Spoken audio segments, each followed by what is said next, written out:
everybody, welcome to another episode of Friday Favorites. Today's Friday favorite is featuring my friend Shanta. I'll put her link here as it's spelled differently here on YouTube. And a while ago, her and I were Skyping in the wee hours of the morning, and she showed me a card that she was doing for a tag swap, and I thought it was a really nice card. It looks confusing. When she was doing it, it had it's called a trifold card, and I'd never seen one done. So she was trying to explain to me how to do it, and I just couldn't get it. So I asked her to put a video up so I could do it and learn how to do it myself. So she did, and I will shoot you over to her YouTube channel. Just click the link below. But I am going to show you how to do the trifold. It's like a shutter card. It's so cute. And unfortunately, I made 4 of them today, and I gave them all away. I made them and gave them away, so I don't have a sample for you, so we'll just create one right now. So the first thing you'll need is your base piece, and it needs to be cut at 5.5 by 12. So 12 by 5.5, and then you need a scoreboard, because you're going to score at the following 4 marks. You're going to score at 2, 4, 8, and 10. So your paper should look like this, or you can't see because this is a white piece of paper, but you want to score at 2, at 4, at 8, and at 10. Okay?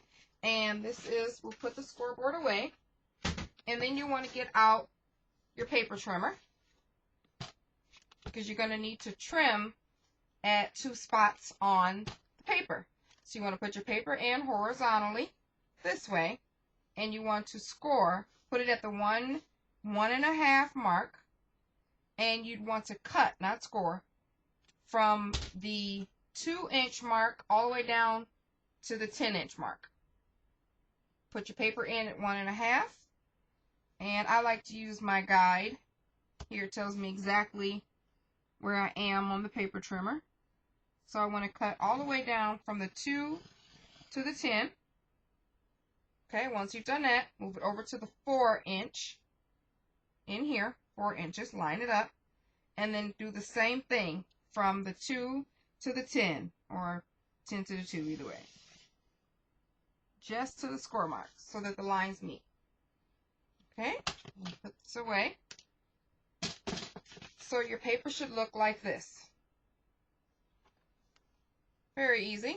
This is really your card base. So you want to do, from this point, mountain valley folds. So this fold will go up, this fold will go down, this fold will go up, and this fold will go down. So I'm going to do it. So this will go up. And you want to take your bone folder. Just give it a good varnish. This one will go down. Fold it over. Do the same thing. This one will go up.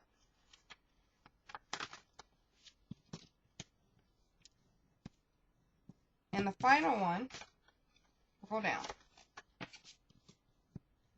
I'll show you how this looks in a second. So now your paper should look like this. Okay? Up, down, up, down. So now this part that's in the middle, you want to have the paper go in the opposite direction. So you want to push it up so that is actually going forward for this fold on this score line, and this one actually will sink in. So now your paper should fold like that. So I'm just going to go over those marks again with my folder so that they'll be nice and straight. So that is your base card. Very easy.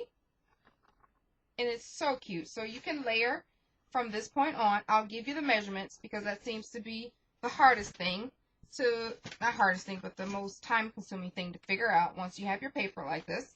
So these long panels are cut at these here. There's 2 of them. 5.5 by 2. I'm actually going to write that on there because I'm not keeping this. This is for demonstration purposes. So this is cut at 5.5 by 2 on both sides. That's running out of ink. Let's find something else here. And the short squares. Let's do this again. What the heck, man? My stuff is just tearing apart over here. Okay. 5.5 by 2 for both sides. Write that bigger. Okay. And then these little squares here, because you have to mat, is 2 by 1.5. It's 2 by 1.5 for all of these. 2, 3, 4. These two pieces here on the inside are 2 by 2.5.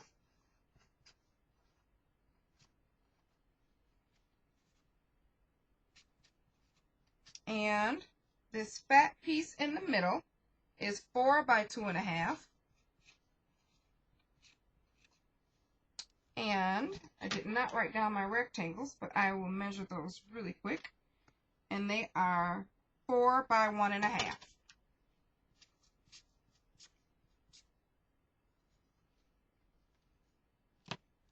Okay, so we have those.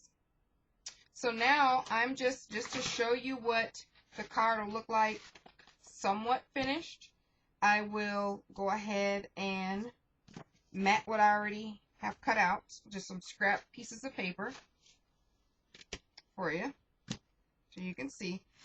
And like I said, I did 4 of these cards. I made a birthday card and 3 thank you cards today.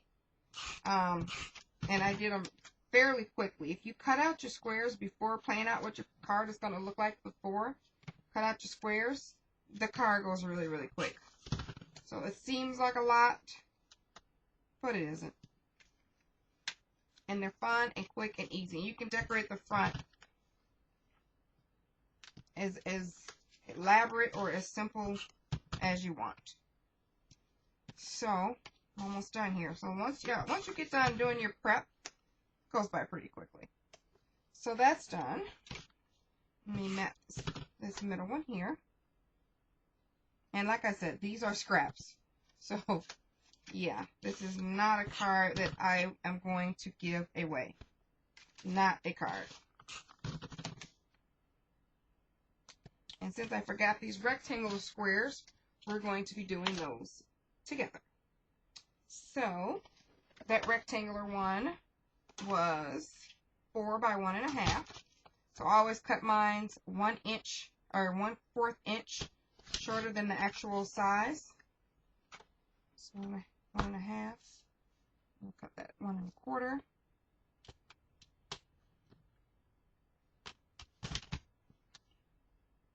And 1 1/4.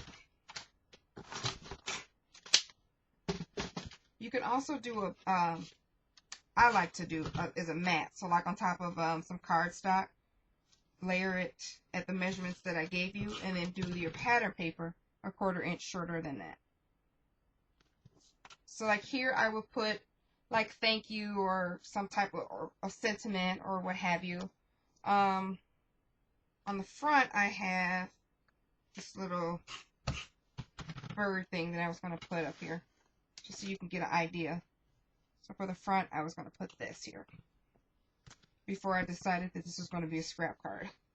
So like you'd have this card. Please don't mind the papers.